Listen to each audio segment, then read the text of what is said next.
So you were in the midst of telling us about how your experience with the children. Oh, yeah. And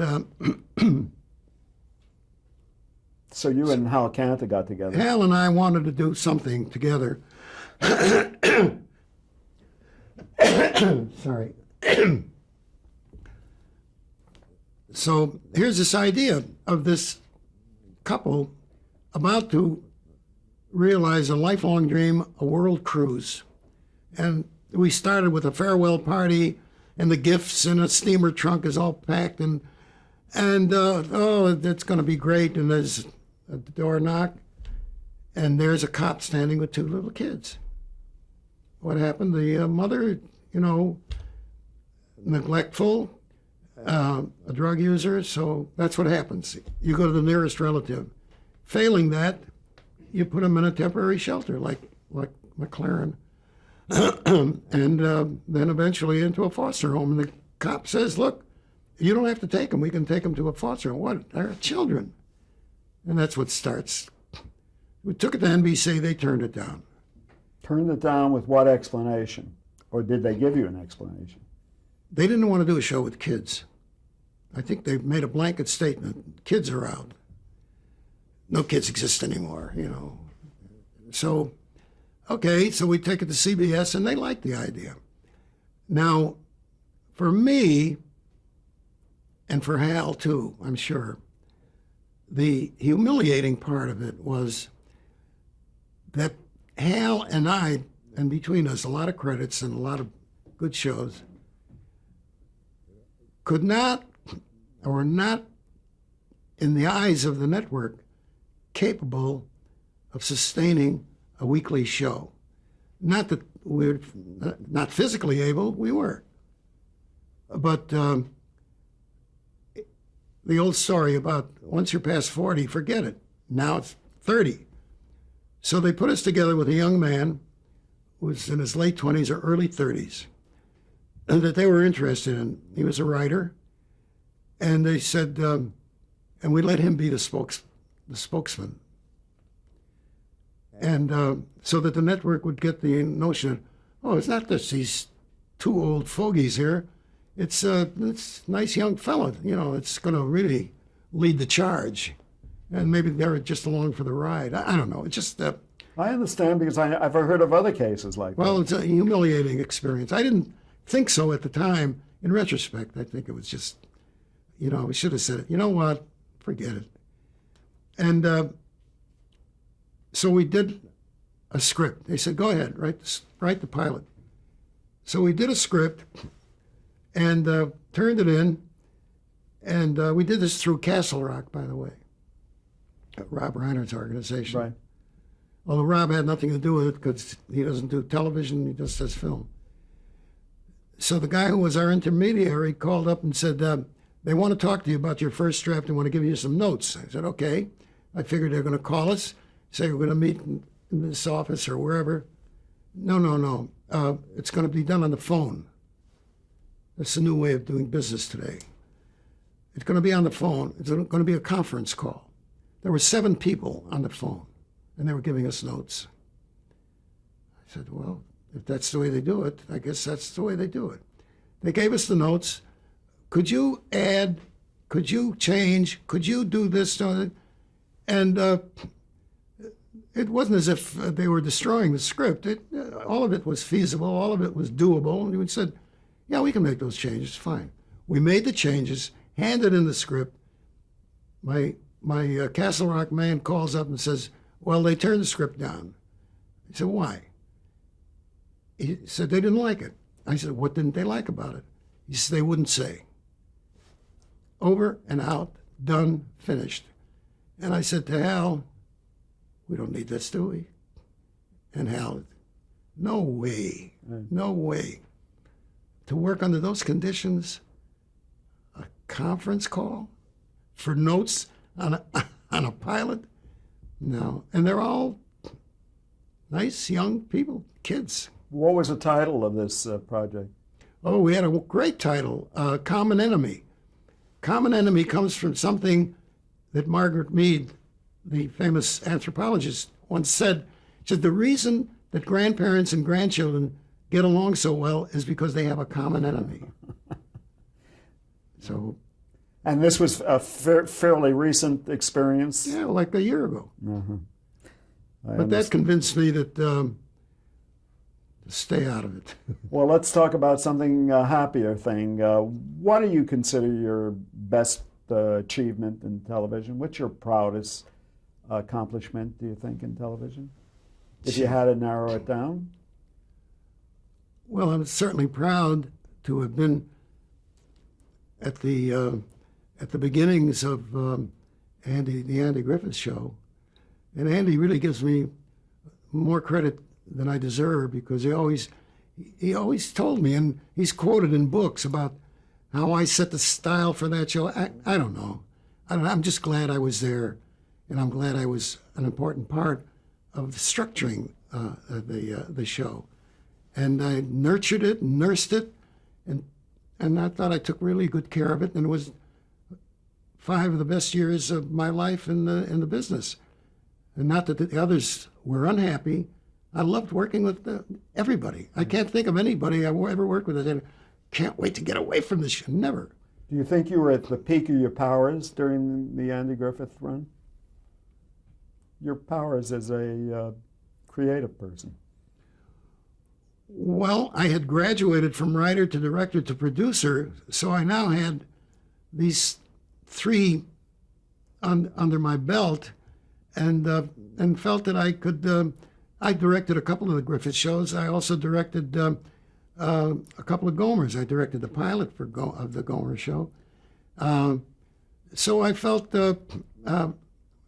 probably this is as good as it gets when you can be a triple threat man. You got it all together.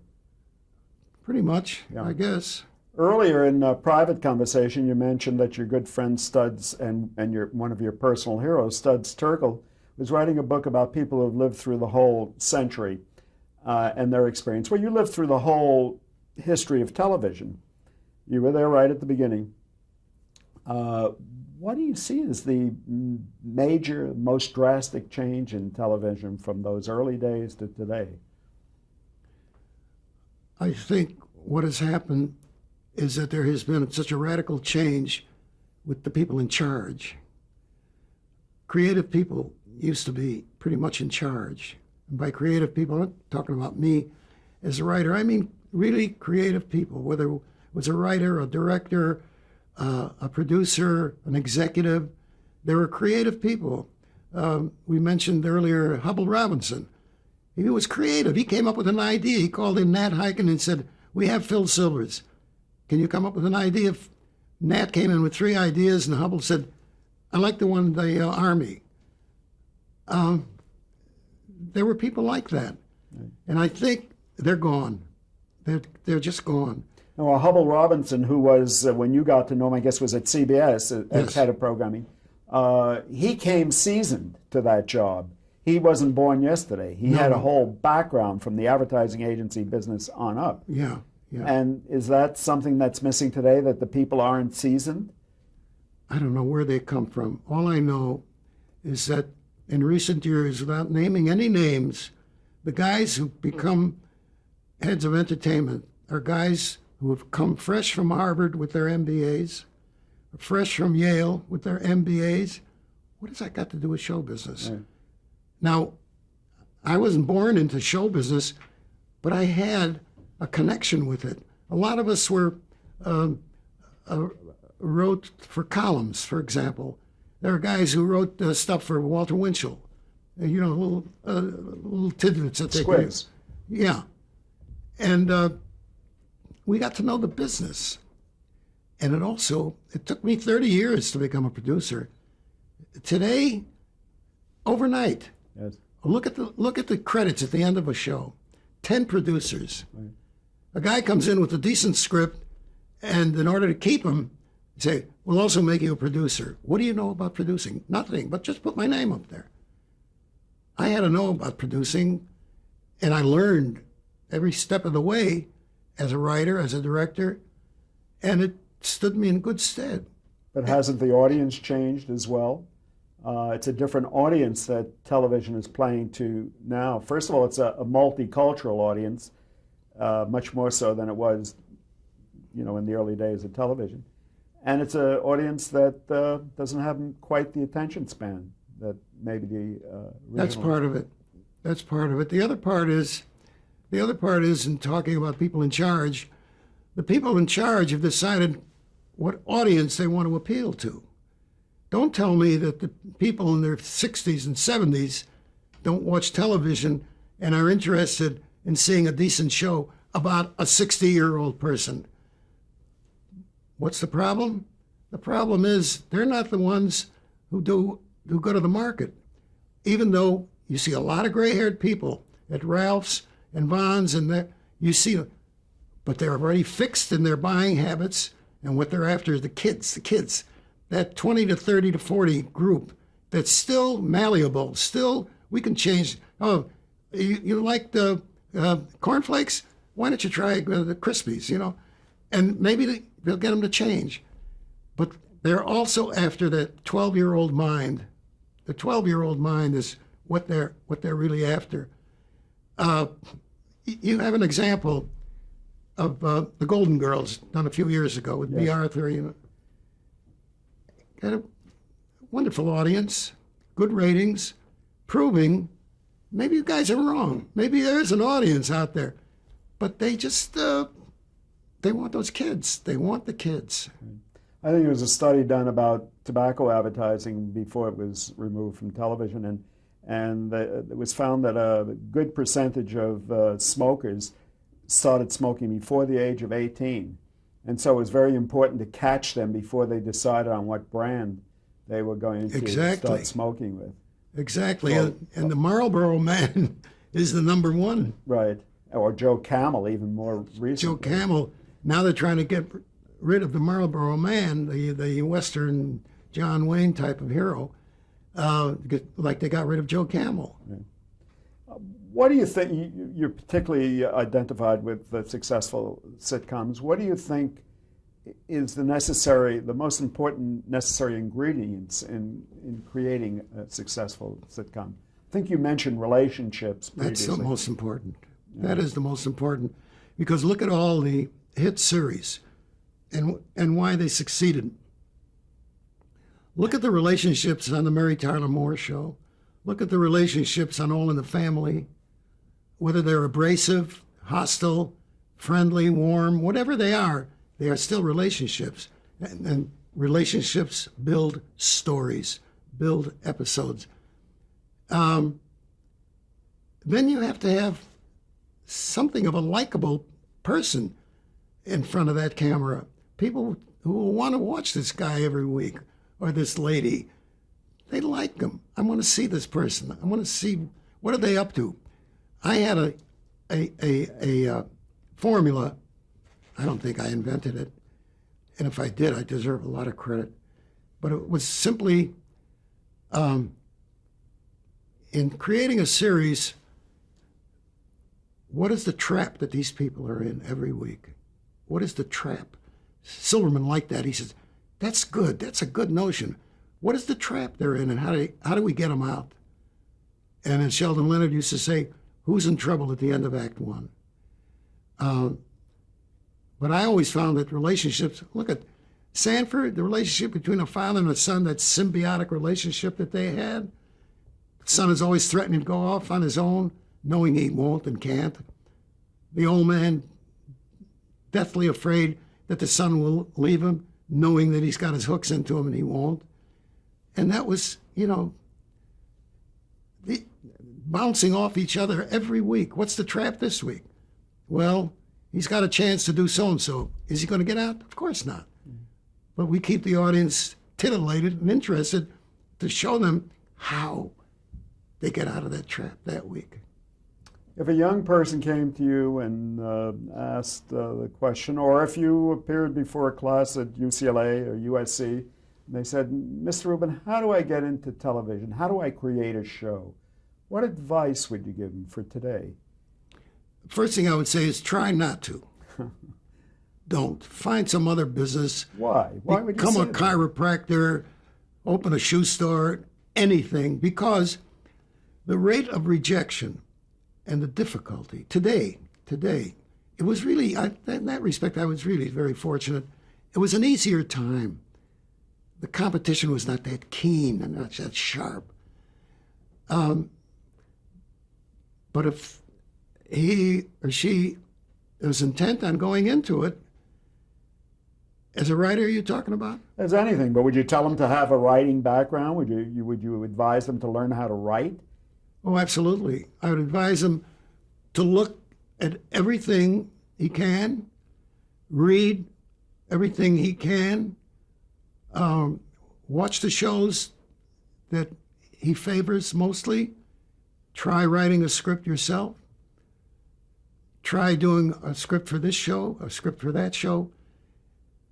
That's where a writer has it over an actor. An actor has only a mirror, no audience. A writer can just go into his room. All he needs is a pad and a pencil.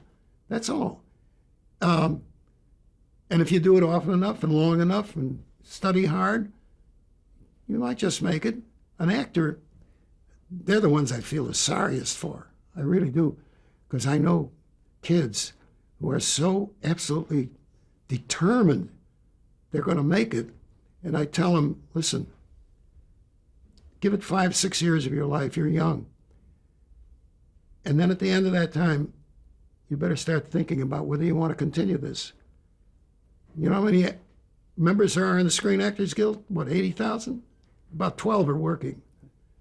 Slight exaggeration, but not too much of anything. Well, really. And everybody, it's like the lottery. Why can't I be the one? What are the chances? 100 million Look to how one? many people play the lottery. Look at that. And they line up. Hey, the lottery is $50 million this week, and they're lined up around the corner. It's pathetic. So you got to live with hope. They all have that dream. Yeah. I'll be the one. And then the worst thing that can happen is they read about somebody who's been in it for a number of years, and they suddenly hit it big. The guy who played the Colonel on the Bilko show, Paul Ford, wonderful, wonderful actor. He started when he was 40 years old. He was an insurance salesman. Right. And people look at that and say, it can happen. It can happen. I'll just stick with it. I'm only 20. By the time I'm 40, maybe I'll have a job. That's crazy. But you're also suggesting that if you have writing in your background, that's a good, solid foundation, not as an actor, but for some of the other jobs in television. Oh, that's the other thing. That's the other thing that I advise young people. I say, you want to be an actor, right? Well, if that doesn't work, keep your options open. Keep your options open. If you can't make it as an actor, why don't you try writing? Mm-hmm. And then maybe somebody will give you a shot at directing. Right. But that's a little more difficult. You're going to need some real assistance there, or producing. But in writing, who can stop you from writing? Just write till you're blue in the face. Just write. You can keep your options. And then even if you can't, you want to take up editing, there are certain components of the business that are fine. And you'll be, if you love the business so much, you love show business, so you're not the actor you hoped you would be. You're the editor of this movie or this TV show. I know from all you've said that you have some problems with the way television has evolved. But what do you think represents the best of television today? Is it the news area, the documentary? It depends on what news. I am committed, and I never fail to watch the Jim Lehrer News Hour on PBS. That's the best. For me, that is unquestionably the best news hour because, first of all, they do news in depth. They get these experts on who know what they're talking about, whether it's cancer or politics or a foreign problem. And they get all these experts on, and you hear from the experts right. Instead of a matinee idol giving you the news and giving you his version. By the matinee idols, I mean the three guys on the three big networks. Right. What about on the entertainment side of things? Do you see some things that you like and approve of? I have to confess to you that I really don't watch shows. And it's not a matter of sour grapes. They just don't interest me. the subject matter doesn't interest me. And here's another, and a very important point, I think. When I was doing television and radio, we worked for giants. They were giants back then. You had a George Burns, and you had a Danny Thomas, and a Sid Caesar, and I mean, you name them. They were around. There's nobody around to take their place. Who's going to replace a Jack Benny? They're irreplaceable.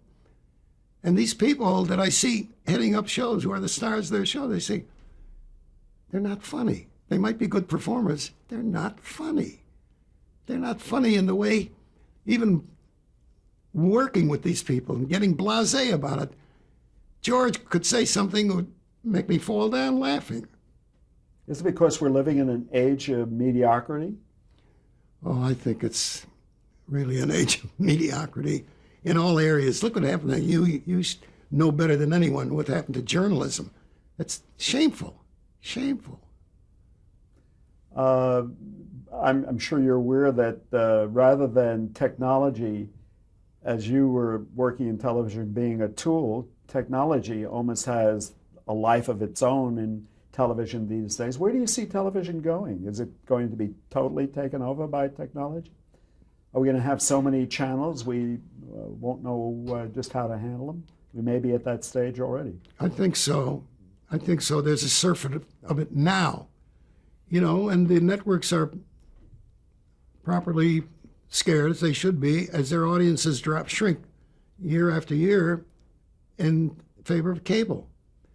And there's going to be such a wide variety, you'll go crazy trying to pick what is it you want to see. You look through a TV guide, or the satellite thing that my wife gets, because God forbid she should miss a football game. And I mean, there are hundreds. It looks like a telephone book. Literally hundreds of programs. You go crazy. I think after a while, maybe people will start tuning out.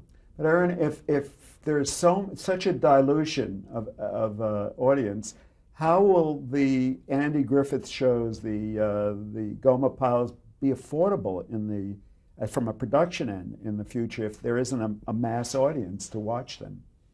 I mean, it's so fragmented. Will advertisers carry the freight? So how are they going to handle doing shows like that in the future? They won't. They won't, and that's why there's so many panel shows. Those are cheap. Just get a guy or a woman behind a desk and come up with something outrageous, you know, like most of them are, and having people slug each other and telling their innermost secrets, most private matters. Mm-hmm. It's just, it's become very seamy. And even the newspapers, even papers, prestigious papers like New York Times, Washington Post, they've become nothing more than tabloids, like the tabloids that you pick up at the in the market at the counter, the cashier's counter. All ugly stuff. And apparently that's what they're pandering to. That's what they're catering to. I don't know. I think with such a glut, maybe something new. Maybe people will go back to reading. How about that? Wouldn't that be wonderful? People start reading books. I'm not sure I'm going to bet the bank on that. Oh, I wouldn't. I certainly wouldn't. And there are more books coming out now. Yeah. There is a book that was written about a year ago called Data Smog. And the guy wrote it and said, there's so much information now, you could go crazy trying to figure out how to do the how-to books. Right. You know, and you can't keep up. I've got a stack of books by my bedside this high, and I mean to read them. I mean to read them all, you know. There's really not that much time for television. Aaron, we're coming to the end of the century. We're coming to the end of the new millennium is dawning. And there are a lot of retrospectives of what's the most impactful thing that happened in the 20th century. Do you think, and my own guess is the automobile is probably the most impactful thing, but be that as it may, Where do you think television fits into this? Do you think television's one of the most significant things to happen in the 20th century? No question, because how persuasive it can be, how influential it can be. Oprah Winfrey, on her show, after there was a scandal about beef being contaminated, she said, "I'll never eat another hamburger as long as I live." And the next day, the sales of hamburgers dropped off considerably. Compare that to the influence that movies once had. And it happened one night. Nobody will remember that except you and me. I remember. It happened one night. The undershirt story? Yes. Clark Gable took off his shirt and he was not wearing an undershirt. And the sales for undershirts dropped off dramatically that year. That was just a movie. Look at the impact and the influence. A woman like Oprah, who is very influential, she just has to mention a book and it's not in the bestseller list.